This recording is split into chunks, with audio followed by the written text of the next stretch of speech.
All right, so the first thing we want to talk about is what Canvas is. For anybody who may be new to our district who hasn't experienced it before, Canvas is what they call a learning management system. And it's really a tool that gives the teachers and the students a platform to communicate back and forth. Teachers can share content. They can ask for feedback back from the students, so it can be a one-way presentation, or it can be two-way where the information is coming back to us as well. They're able to add things like videos, they can add discussions, they can add quizzes, all types of things like that. It talks to our student information system, which is called Skyward. And when the kids are put into a course inside of Skyward, Canvas automatically creates a course for that teacher and those students and adds them there. So your students will not need to be joining any courses to start the year. They will automatically be in there. For you as parents and observers or guardians, you should have a Skyward account, which is our official grade book. That's where the official grades will be stored. But it is also where you have gone in to do your online forms for the kids, to register them in the first place, things like that. And while you were filling out your information, you would have added an email address inside of Skyward, okay? Once we have that email address inside of Skyward, and once the students become active in a course, a account is automatically created for you in Canvas with that email address as your username. And so you don't have to create an account either, but you should be able to use that email address to put a password in. And that's the first thing that we're going to be talking about. So when you're accessing Canvas for the first time as a parent or guardian, you're going to want to use the email address that is inside of Skyward as the contact that we can use for you. This is something that gets confusing. It is not your Skyward login. Your Skyward login is different than your Canvas login. Your Canvas login is going to be the email address that you have inside of Skyward, okay? So when you are looking, we have to make sure that you use the whole email address. Don't just use the first part for, like, you know, P. Wagner. Use the whole email address. You have to include the @Yahoo or @gmail.com afterwards. To access Canvas, there's a couple different ways that you can go about it. The first way is if you want to go to our homepage, the LCISD.org homepage. On the right-hand side, there is a Canvas button that is there. You can click on that button, and then it'll take you to another page with some information for you, and there is a login to Canvas option there for you. You also, as you can see up here at the top in blue letters, this is a shortcut that you can type in. So if you just go to the address bar on your browser and type in canvas.lcisd.org, it will also take you to our Canvas institution for the district. Keep in mind also, you can't just Google Canvas and then start trying to log in there. You have to go to our institution. There are many districts across the world that use Canvas, and so you have to make sure that you're in the right one, because that's where your account will exist. The way you can know you're in the right spot is when you get to the login screen, you should see the Lamar CISD logo in the upper left-hand corner. If you don't see that, you're not in the right place, okay? And then if this is your absolute first time that you're logging in, or if you don't remember what passwords you used in the past, you're going to don't put anything in the top section, but go to the Forgot Password area. Once you click on Forgot Password, another screen is going to pop up that says, enter your username, and we'll send you a link to change your password, okay? So put your entire email address in here and click on Request Password. So your entire email address and request password. You will receive an email, or you should receive an email from Canvas by Instructure. And the address that it should come from is notifications@instructure.com. It may be in your junk folder or in your spam folder, so you need to be checking all of those areas to see if it's there. Now, depending on how many requests they give you, it could take a number of hours to even a day, we've seen, for it to come through. By default, they say 30 minutes, but we know especially when everything was happening last spring, it was much longer than that for a lot of people. So Give it, I would say, a full day if you go and do that request password. You will receive an email that should look like this. It will come from Canvas, as I said, and then it'll say you requested a confirmation of your password. Click here to set a new password.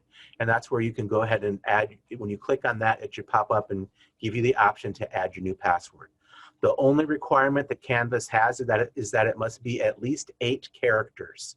It can be any characters, capital, lowercase, numbers, pound sign, it doesn't matter, but it has to be at least 8.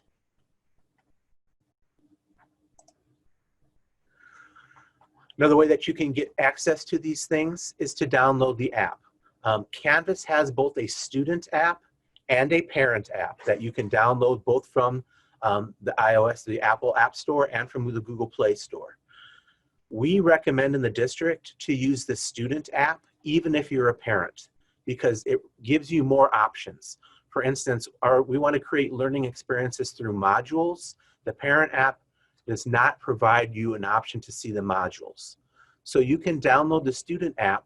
You would just log in with your parent information, so your email and your password. Okay?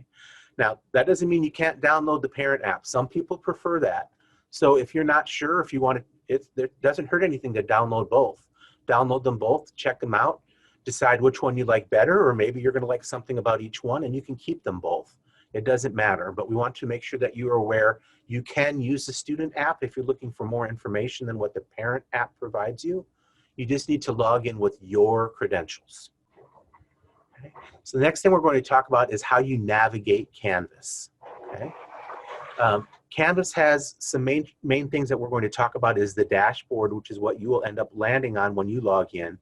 We'll talk about the different courses, we'll give you a glimpse of what a calendar looks like, and then talk about the inbox that's inside of Canvas.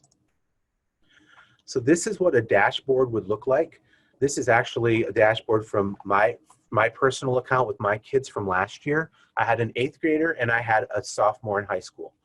And so if we look a little closer, you can see that this is an 8th grade course. And down here, I've got Art 2 or AP US History, which are high school courses.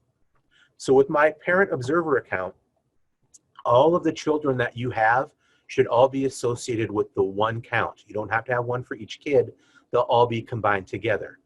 That being said, then you can run into the issue where you're going to have a lot of courses here. If you have 3 or 4 children, you're going to have a lot of courses that will appear.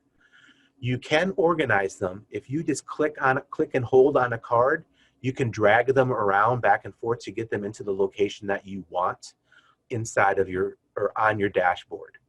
Okay. I also maybe need to pull up. Let me go through this, and then I'll come back for how do we get the right things to show on the dashboard. Let me finish this thought. I want to see what's next to make sure.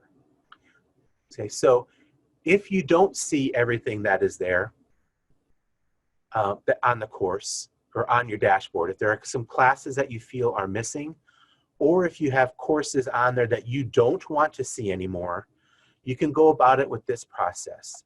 On the left-hand side, I'm going to go back a page because it's a little easier to see. This blue bar here is called the Global Navigation Bar, and it will be there no matter where you are in Canvas. It should not change for you. You'll have the same options. Right below Dashboard is a Courses option. And if you click on Courses, it's going to pop open a little window that will show you all the courses that are currently on your dashboard. But if you scroll down to the bottom of those options, you're going to see an All Courses button. If you click on the All Courses, it's going to open up in a window that looks something like this one here below. And you're going to see a list of all the courses that you currently have access to because your children have access to them. If a course is in blue letters, that means that it is a published course and should be accessible by you right now. If the course is in gray letters, that means that the course has not been published by the teacher yet, and that if you feel that that's done in error, you need to reach out to your teacher or to that teacher to find out if and when that course will be published so you can gain access to it. To the left of all of the names of these courses are some stars. And in this picture, they are all empty stars. There's no color inside of them. This is how you can favorite courses And the courses that are favorited will be showing on, will be the only ones that will show on your dashboard. So for instance, if I wanted to have Algebra 1 pre-AP favorited, I would hover over that star and click on it, and it would fill it in with color, and that will let me know that then when I'm on my dashboard, that would be one of the courses that would show. So that would be the way for you to remove courses that are there right now that you don't want to see anymore. If there are a few, they might be disappearing as we go as well, but then it would also be a way for you to keep exactly what you want accessible.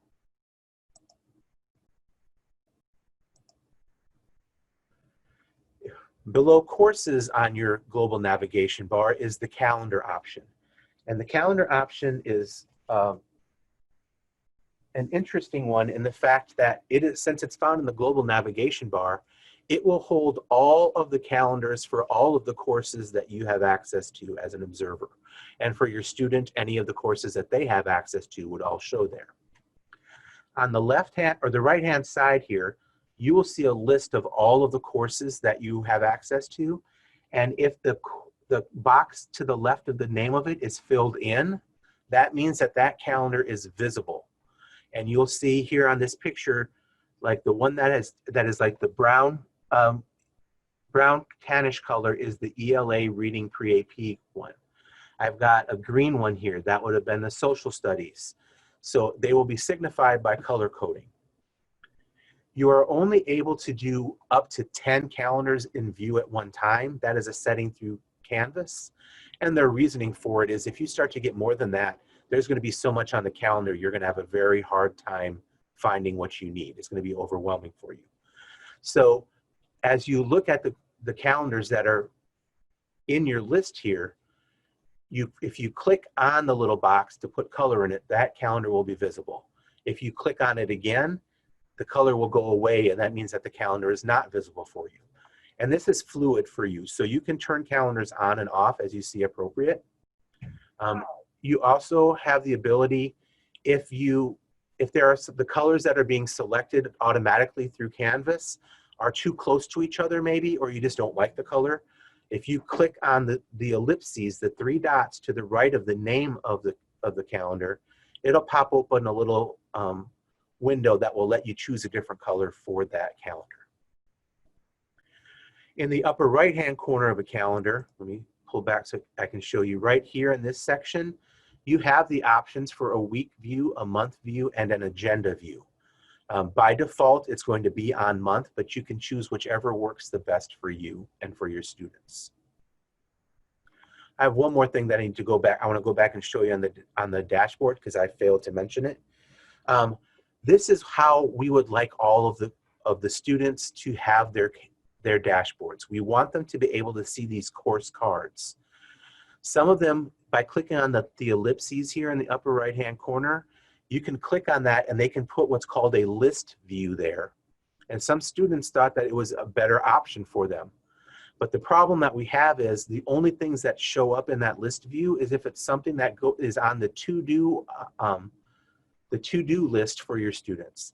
So if the teachers are expecting them to go into a course and just maybe watch a video that's on a page, that will not display on the to-do options, and so your students don't even know that there's something there for them to do.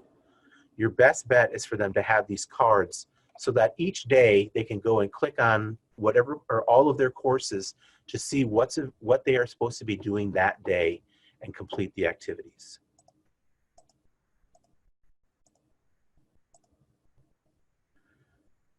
Okay, so when I'm going to click on a course, we want to show what it looks like inside of a course. When you click on a course, the first page that you should land on is the home page or the syllabus page. And we have pushed out a template for all the teachers. It's a simplified template from last year for those of you who may have been with us to try to make it easier for you to find the information that you need when you need it. So when they click and you get the home page, the first thing the student should see is there should be some kind of welcome here, a video or some kind of text that will welcome you to the class. And then below that should be their contact information. It should show you the name of the teacher, their email address, and their voicemail number so that you could call and leave a message if you need to. Keep in mind, while the teacher is teaching, we do not let the phones ring into their classrooms. If it is something that would be an emergency, always contact the front desk in those situations. Okay? Below the contact information will be schedule information. If you have elementary kids, it should include things like their lunch time, their recess time, and the conference time. If you are in secondary, the minimum requirements would be when the teacher's conference time is and when they have tutorial time set. Okay. At the top of the home page, there will be an opportunity for you to view the most recent announcements that your teachers may be using. Teachers can add an announcement to the course, and the most recent 3 would show up on the top here, so you can click and access them. The announcements is also in the course navigation, which we'll be talking about next, but you can click on that one in announcements so that you can view all of the announcements that have happened throughout the year.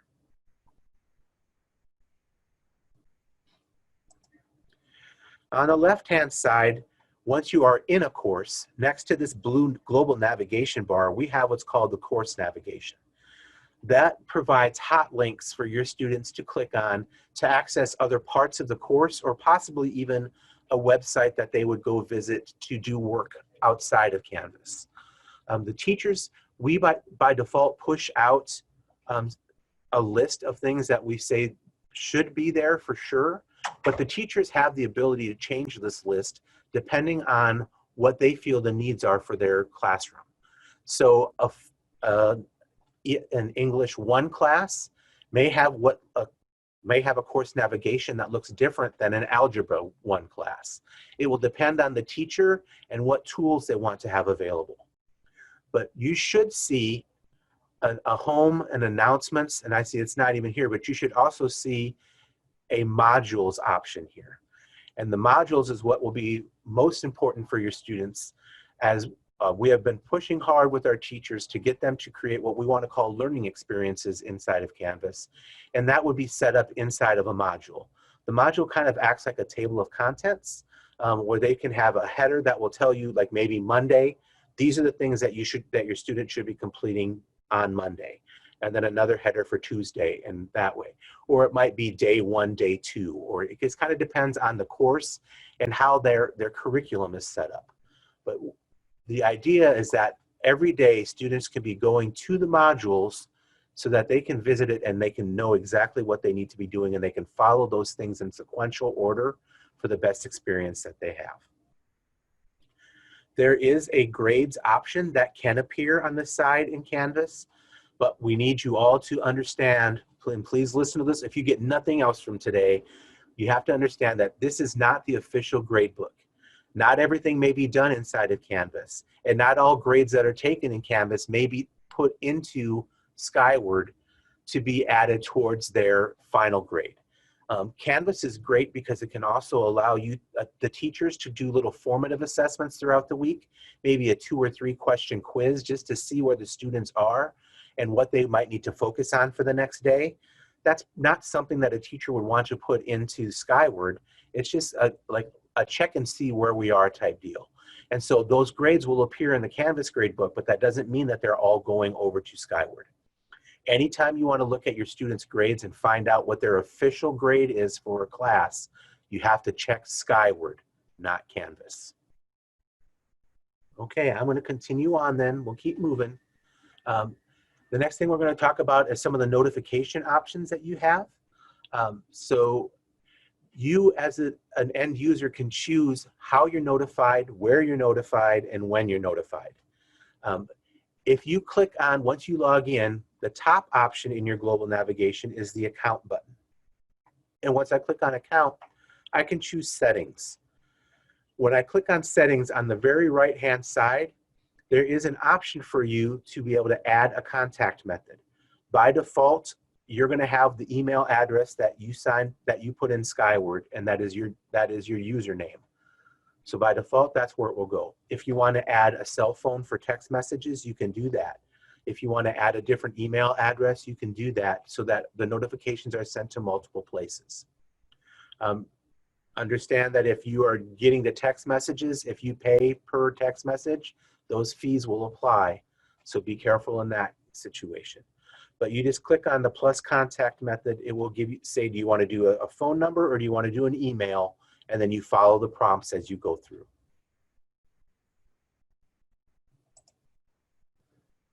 Okay. Another thing that you can do inside of the account options are the notifications themselves. So the district has gone in and set what we feel are good notification options for you as parents. We could be way wrong on some of these things. And so my suggestion to you would be to start the year to see how things are working. And then if you feel you're getting too many notifications or not enough notifications for things, you can come into this area and you can change the options as you want. Okay. At the top here, right under where it says notification preferences, there's a little key that lets you know what the different icons mean. The check mark means to notify you right away. The little clock means to send a daily summary. The calendar is to send a weekly summary. And then the X is do not send me anything. Okay. This is a fluid page as well. You can come and change these as many times as you want. And this is one of the very few areas in Canvas that does not have a save button. So as you click things, it will automatically change your preferences. We recommend that the notifications for announcements is good, and for conversation messages, which is like the inbox in Canvas, are good to have on, just so that you are aware if something is being sent to you.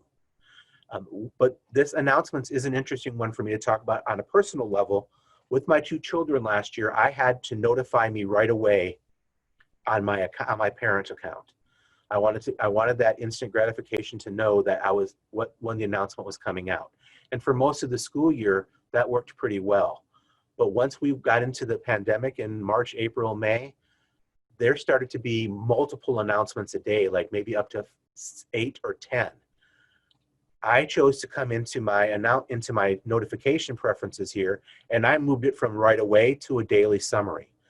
When I chose daily summary, it sent me an email, like I think it was like 5 o'clock or 6 o'clock in the evening, that had all of the different announcements all nicely listed in an email with a link on them. So if I wanted to learn more, I could click on it and it would take me to Canvas. So was a great option and a great example of how you may want to change these. There are a large number of options there, so you can look through them to make the changes if you wish. All right. Next I want to talk about some resources that we have available for you already, and some resources that will be coming. So 2 different places that you're going to be able to access and have some help with Canvas this year and your students would be what we call the Canvas Toolbox, and also our website and the Canvas options that are there. I'm going to first talk about the toolbox here a little bit. The Canvas Toolbox is an actual course that's going to be in Canvas and is going to be pushed out to all the students and in turn all you observers. I think I said this, but I can't remember for sure, so I'm going to say it again. When the courses are pushed out to the students, since you are an observer to that student, you automatically get added to those courses as well. So that will all happen at one time. But this Canvas Toolbox is an option that you'll be able to look at that has a bunch of resources and guides as to how to do things inside of Canvas. When you open up the course, you're going to see a landing page, a home page that has some buttons on it that look like this. And we tried to break it down into some different categories to try to help you make it easier for you to understand where to go. So if you want to just have a little more idea of what Canvas is, you can click on the What is Canvas button, and it'll give you some more background information on Canvas. If you need some help with digital citizenship, we have an area there. If you click on something like communication would have to do with the calendar. It would have to do with the inbox, which is your messaging service in there, with announcements. And so we give you an overview in there of what all of those are and how you can access them and use them, hopefully to the best of your advantage. We also have troubleshooting tips. So maybe an image isn't showing or you're unable to upload something. You can check out troubleshooting tips to go in there. The rich content editor is the toolbar that will appear when they're trying to type in some text or add a discussion, things like that. So the rich content editor, that has been broken down into little sections and talks to you about what each section is and how to utilize it. Assessment tips means if they're doing a discussion or an assignment or a quiz, you can click in there and it'll walk you through how they reply to a discussion or how they turn in their assignment based on what they're supposed to be turning in, how to upload a file, how to insert the text, how to record a video. Different things like that are available in there that both you and they can access. And then you see at the bottom here, there's a student app option. That could help you with the student app. Once you get it downloaded, this gets pushed out. Those are videos that come straight from Canvas. I linked to them in Canvas because as they update the app, they should be updating their videos as well. And so there are some videos there for the Android app as well as the iOS app. And that might be able to clear up some of the questions there as well. The other part that I want to talk about is the LCISD website. If you click on the students and parents, that is on the toolbar that runs towards the top, and then scroll down a little bit, you're going to see a Canvas area there. In that Canvas area, we have a Canvas information button. That is where you actually went to visit to get this link tonight. It's got some guides that you can download and some videos you can watch as far as how to navigate through Canvas. There also are some frequently asked question buttons for both English and Spanish. We had a start of those questions, but we're actually recording all of the questions that we're getting through our webinars this week, and that will be updated here in the very near future with some more of these questions because y'all are asking some great stuff and we want to make sure that we get those out and available. So that can all be accessed through the students and parents. I will also be in that area, probably in the Canvas information page. I will be uploading the PowerPoint presentation. You'll have a copy of that. And we are also recording this. And so we'll upload the video file once we receive it from the service that we're sharing it, that's saving it for us. We'll upload it so that you can go back and refer to this again if you need to. Or I think I saw in one of the questions say I was here late. That'll be a place for you to be able to go to access it again. Maybe what I'll do is I'll pull up our website, which look at that, it's already there. On the LCISD page right here, there's a students and parents option. If I click on it and I scroll down a little bit, here is the Canvas area. So we've got our Canvas information and frequently asked questions. If I click on the Canvas information, this is again where you came to join this webinar. This will be coming down since the webinar is done, and we'll be replacing it with the PowerPoint presentation as well as the videos once we get all those videos back. Okay, you can see there is some things in Spanish here. Here is how you can log into Canvas. If I scroll down a little farther, there are some videos that can help you, and even some more things down farther for the student app. And the other option is the frequently asked questions. So if I click on that, you know, I have how do I log in? So we talk about where you come in Skyward to find what email address you have in your settings. And then we walk through the process. You go to, make sure you go to the Lamar institution, select forget password, and walk through this process. Here's the information for the apps, and there's some other ones that are here to get us started, and we'll be adding a bunch more after this is done.